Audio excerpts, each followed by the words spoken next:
Okay, jom kita mula. Bismillah. Alright, so dekat sini awak akan nampak percubaan pertama adalah dari kedah. Okay, untuk daya graviti Newton ni, dia menggunakan formula F sama dengan G mm m1 m2 per r square. Okay, so dekat sini awak nampak lah. Kalau saya kata hubungan, awak akan delete salah satu pemalar. So pemalar yang wujud dekat sini adalah pemalar G lah. So bila awak delete dia, dia akan jadi satu hubungan F berkadar terus dengan m dan berkadar songsang dengan r square. So untuk menyatakan hukum ni, awak kena createkan ayat. Okay, so akan katalah daya berkadar terus. Ini tak ada graf pun tak apa, sebab dia nak bagi tahu hubungan sahaja. Kita tengok yang pertama, mass number 1 and mass number 2. Secara operasi dia adalah darab, so awak akan katalah berkadar terus dengan hasil darab 2 jisim, bererti jisim 1 jisim 2 lah. So kata lagi satu, tetapi berkadar songsang dengan jejari kuasa 2.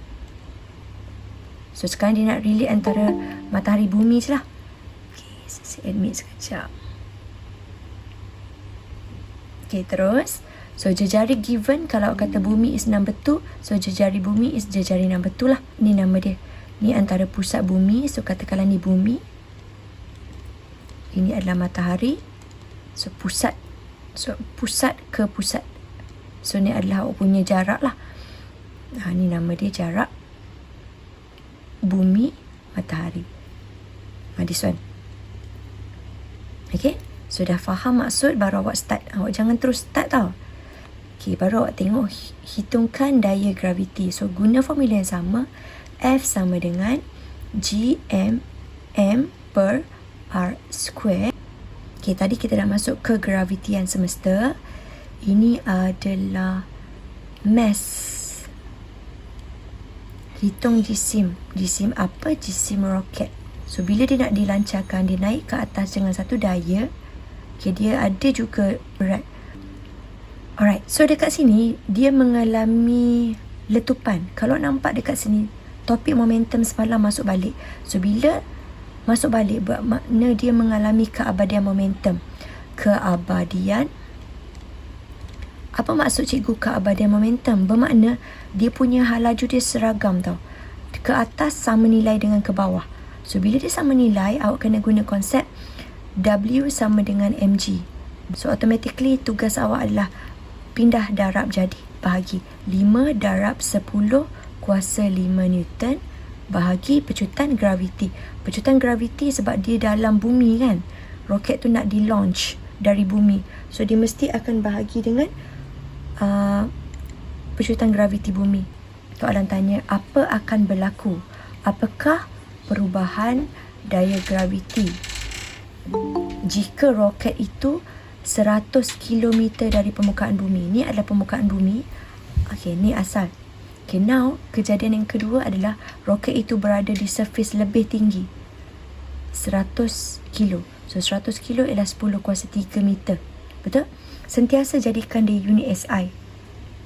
Sentiasa supaya awak tak cuai. So soalan sekarang, kalau saya boleh warnakan dengan warna merah, soalan tanya apa yang akan berlaku kepada daya. Waktu dia duduk bawah, the first stage macam mana? Second stage macam mana? Dia tanya. So dekat sini, bila dia makin jauh, macam Didi and Friend lah, kalau tengok kartun kan, dia terapung-rapung dekat bulan, betul tak? Berarti dia punya daya graviti dia berkurang. So awak akan kata apa yang akan berlaku kepada daya graviti, awak akan kena tulis berkurang. Sebab dia semakin jauh dari bumi. Nampak? Ni di bumi. Ni di atas permukaan bumi. So bila makin jauh, daya graviti makin kurang. Menggunakan hukum yang sama, ada 2 orang di bumi mengalami daya graviti.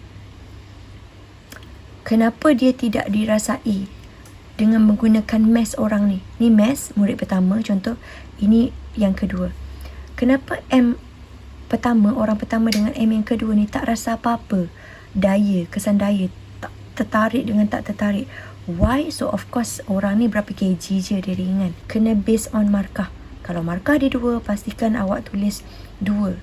Okay, so akan katalah mula-mula bagi tahu jisim. Jisim 2 orang tadi adalah sangat kecil.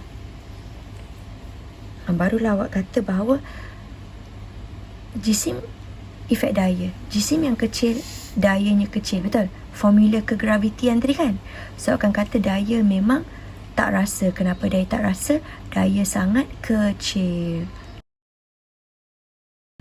Untuk soalan nombor 5, nombor 6, normally memang dia akan tanya banding.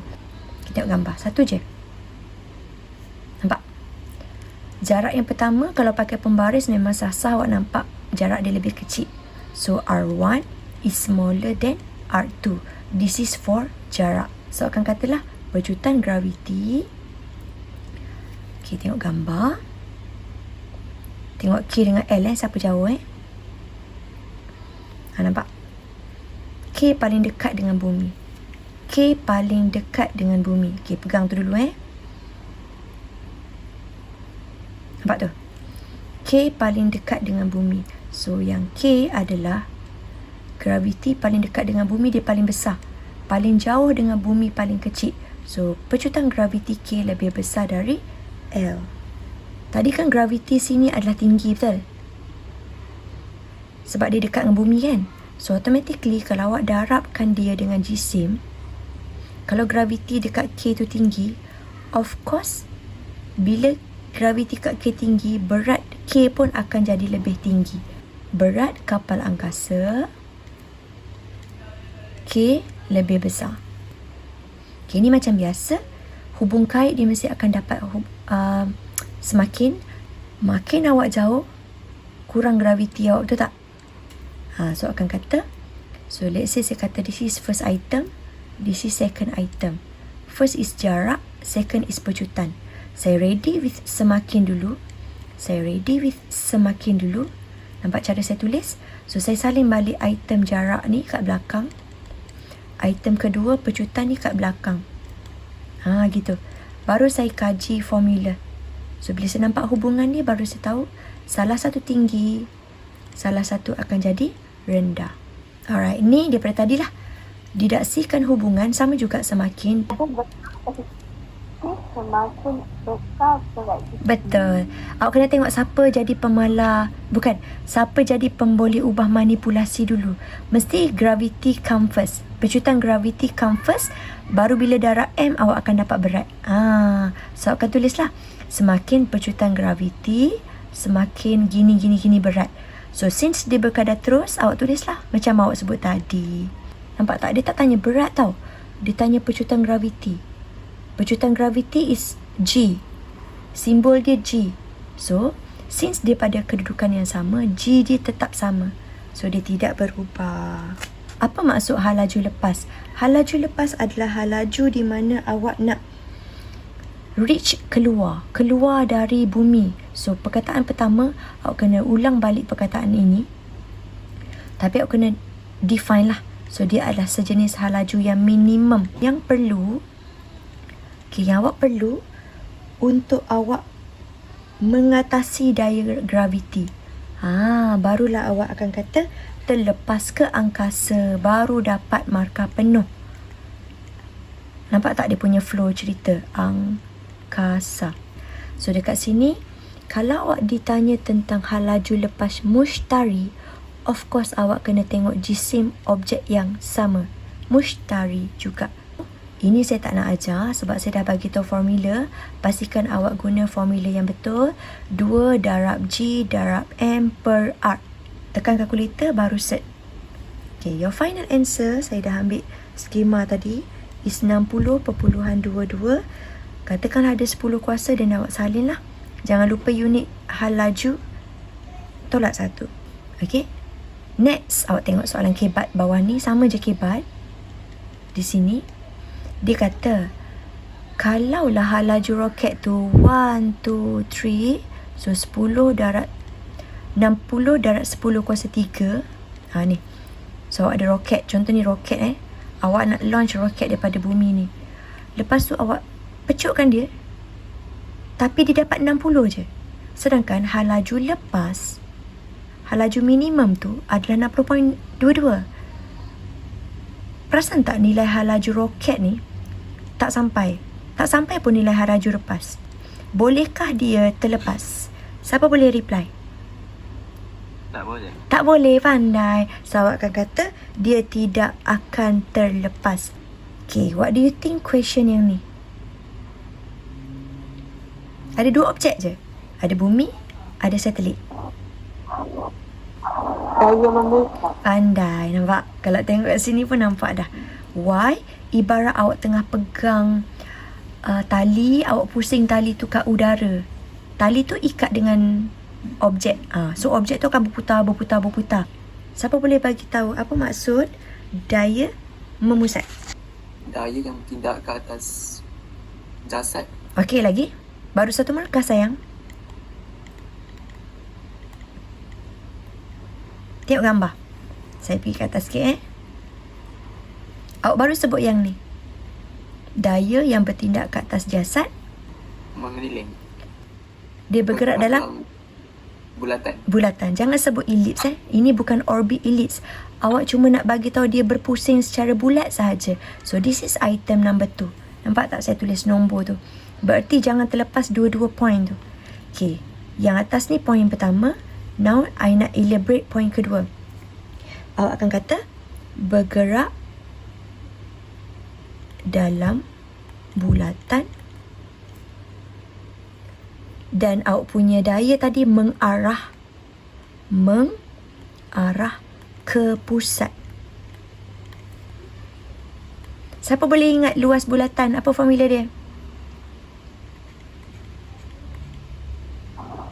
Dua pi kuasa 2 kan? Banyak 2 awak. Ni pi j kuasa 2. Awak anggaplah dia macam satu formula bulatan, which is ada nombor 2 kat atas ni. Pi j kuasa 2, pi r kuasa 2. That's why lah formula ni dua-dua ni ada nombor 2 kat atas. So macam tu lah sebenarnya awak boleh cam. Bila nak pakai memusat ni barulah awak guna formula kat atas tadi. F sama dengan M V kuasa 2 per R.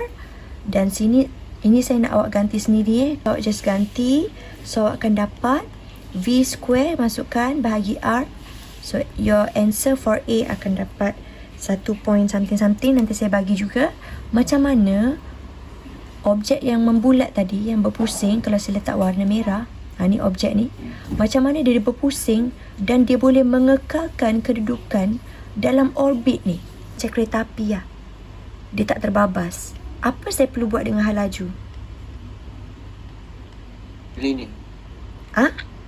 Linear, betul. Markah akan diberi, nampak je perkataan halaju linear. Okey, contoh saya bagi ayat pertama. Satelit mengalami halaju linear. Macam tu lah. Okey. Poin kedua, awak akan kata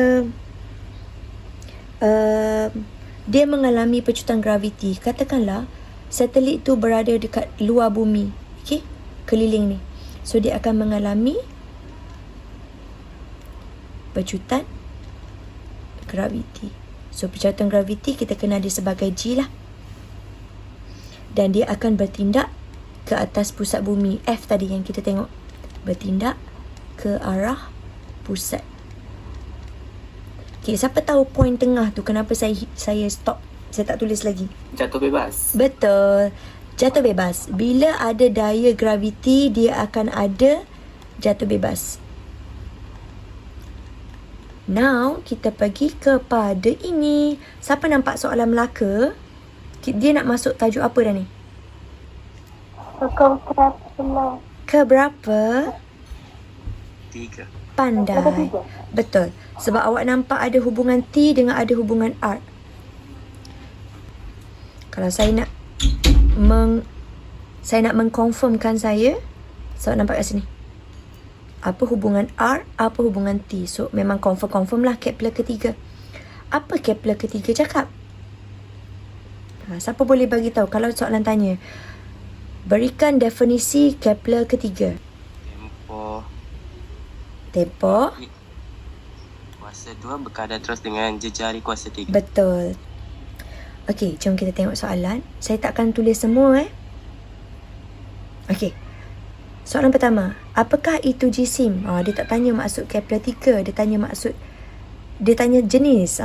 Jenis jisim adalah sejenis kuantiti. Ada 2 jawapan je boleh diberi.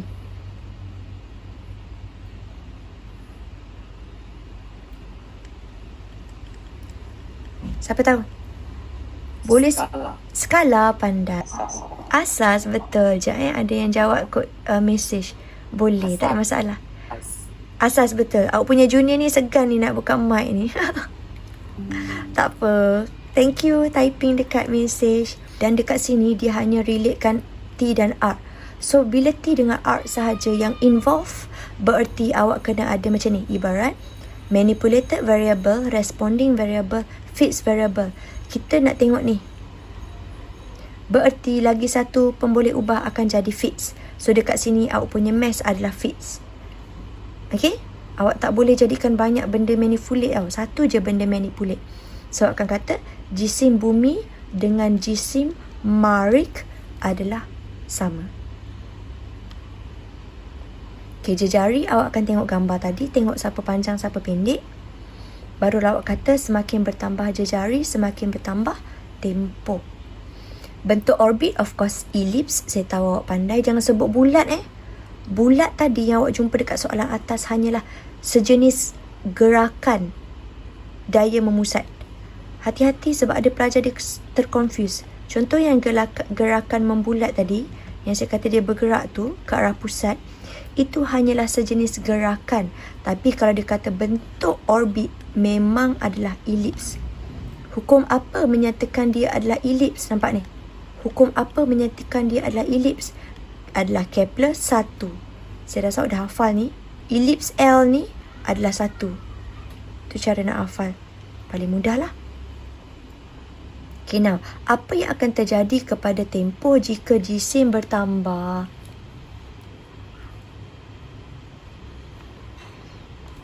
Apa terjadi? Dia ada 3 jenis possible answer saja. Tempoh bertambah, tempoh berkurang, tempoh tidak berubah. Kepler 3, dia ada kaitan tak dengan mass? Tak ada apa-apa pun. Betul. Kepler 3 tak ada kaitan dengan mass. Tengok balik gambar. Semua ni hanyalah Kepler 3 saja ni. Kalau saya conteng kat sini, nak tengok sini. So, bila dia ada kaitan dengan R dengan T sahaja, jisim langsung tidak ada kaitan. So, akan tulis tidak berubah. Tempoh takkan berubah. Ataupun tempoh kekal sama. Alright? Ni adalah pengiraan yang melibatkan Kepler 3. Tengok cara saya buat Jisim P mengambil masa 15 tahun. So, saya akan kata masa is time, time is tempoh, objek P 15 tahun. Tengok cara saya tulis. Periksa nanti jangan tak cekap menulis. Okay, tengok cara yang kedua. Saya cuba ambil warna lain. Jarak untuk dia ke matahari adalah this one. So, radius untuk dia ke matahari 7.78 kuasa 8. Nampak? Meter. Tak ada kilo depan tu. Berarti dia sudah pun DSI kan. So, boleh maintain lah. Kalau ada kilo, hati-hati. Kilo tu kena tukar. Okay, next. Kalau saya ambil warna lain.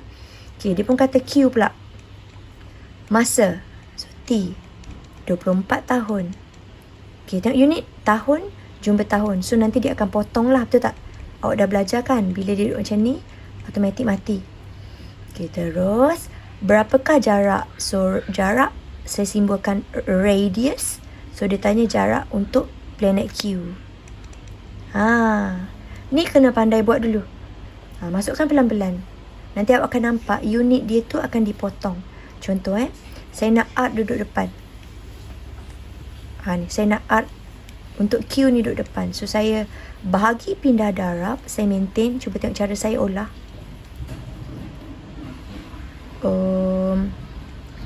R, P, T, P, bawah pindah atas, T, Q. Okay, double check. Okay, once betul baru awak mula mengganti. Letak kurungan besar-besar. Okey, barulah awak nampak. Kalau saya tukar dengan warna lain, awak akan nampak dekat sini R. R adalah meter. Tempoh adalah tahun. Bawah ni pun juga tahun. That's why ini yang saya kata dia akan potong lah. So your final answer akan dapat meter. Barulah bila awak tekan kalkulator, awak akan dapat satu nilai. Macam dekat sini saya punya saya macam ada satu cuai. Siapa boleh bagi tahu saya cuai kat mana? Kuasa. Good. Nampak? Kita buat ulang kaji macam ni pun boleh cuai. Kenapa? Saya concentrate pada kuantiti fizik tu. Saya nak tengok T dengan R. Saya tersalah tau. Okay, so far T, R betul. But now R. T. Saya tak letak. Bahaya tu, nampak tak? So, bila saya tak letak, dia akan buatkan saya punya pengiraan akan salah. Ni saya maintain. So, R adalah kuasa 3. T kuasa 2. T kuasa 2. Nanti bila awak tekan kalkulator, pastikan awak tekan dengan hati-hatilah. Tak apa bila salah kat sini tak apa. Next time jangan ulang. Awak nak tulis short note pun boleh. Hati-hati dengan kuasa. Jangan tertinggal. Ni luas ni. SBP ni diramal luas. Kat sini. Dengan contohnya dekat sini. Contoh Ni. Dia punya jarak tinggi. Jarak dia jauh. Okay, this one. Jarak dia pendek. So, awak kena tahu bahawa Kepler 2 dia akan menyebabkan dia punya halaju gerakan kat situ adalah lebih besar. Laju linear. So, bila halaju linear lebih besar, disebabkan oleh jarak yang lebih besar, itu adalah kata Kepler kedua. Dekat sini. Tapi dia punya konsep, awak kena tahu bahawa konsep Kepler 2 dia akan bagi tahu luas mencakupi dia sama. So nanti awak define mencakupi, define maksud Kepler 2 dalam nota awak. Okay, last one, tak silap saya muka surat ni, Penang. Penang dia ada bagi soalan nombor 11, nampak? Soalan nombor 11 dia akan pakai test pad. So soalan nombor 11 is for section C, dia adalah open question. Once the open question memang awak kena ni pada saya killer sikit lah. Apa killer dia? Kalau awak nampak ni 10 marks. Dia nak awak bina menggunakan konsep-konsep graviti, kaedah macam mana nak buatkan suatu roket tu kembali ke bumi. Bila 10 markah berarti dia nak ada 5 point. Tengok cara saya ambil Kaedah 1. Cara menjimatkan bahan api 1. Altitude 1. Halaju 1. Jisim 1. Ni yang awak kena masukkan dalam awak punya ni. Sampai nombor 5. Dan alasan-alasannya mesti ada kaitan dengan Kepler, halaju dan daya tarikan graviti. Yang ni. Yang ni awak kena study juga. Saya akan bagi skema. Once awak tengok relationship, awak akan tahulah, awak akan faham lah. Okay? Boleh kita stop sini? Boleh, cikgu. Thank you, Alia. Okay, nanti saya bagi skema, tengokkan Okay, thank you so much. Assalamualaikum.